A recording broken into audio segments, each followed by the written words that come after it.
How to put newborn baby in a car seat. The first thing to do is to lower the tether strap. This allows you free access.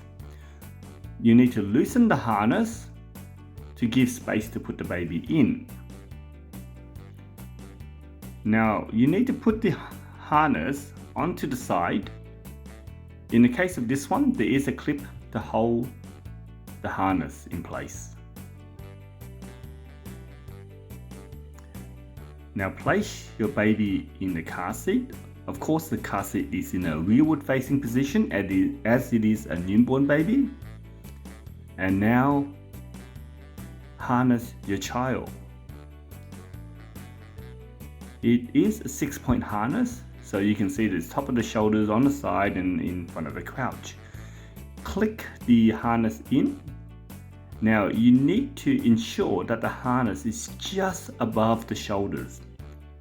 So we just demoed this with the harness coming down, and you would always have to tighten the harness to ensure the baby does not fall out.